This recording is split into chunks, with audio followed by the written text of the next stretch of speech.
here, one analyzer. See, pretty cool sequence. Very much out of Mad Max. Very much a post out of Mad Max kind of thing. Pretty cool scene here. It's really cool. Yeah.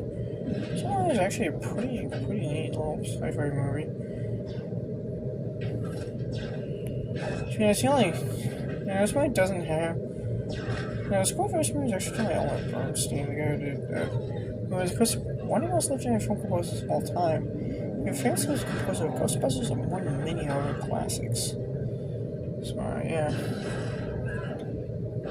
Funny, he was of course the father of Charles Bernstein, of course the composer of the original Wall Street film score, so yeah. Now here's where we see, this movie, kind of was maybe more like, almost like Mad Max and Star Wars meets Mad Max. It's pretty much Mad Max in space. It really has one from Mad Max in space and it's Star Wars. It's kind of funny, this movie came out, it was like a rip-off of Star Wars. Yeah, it has one comic of Mad Max and it's Star Wars. Okay, I guess you call this Mad Max Star Wars, like Mad Star or Max Wars, I guess. I don't know.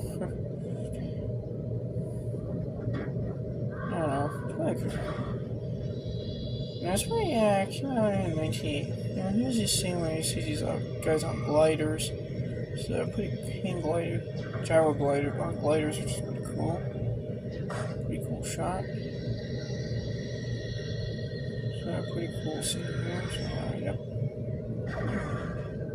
Here's some sound effects that kind of sound very much like they were borrowed from Star Wars. So when it came out, same way as Star Wars Return of the Jedi, it was actually, I believe, released a month after Star Wars Return of the Jedi. This came out in June of 1983, I think.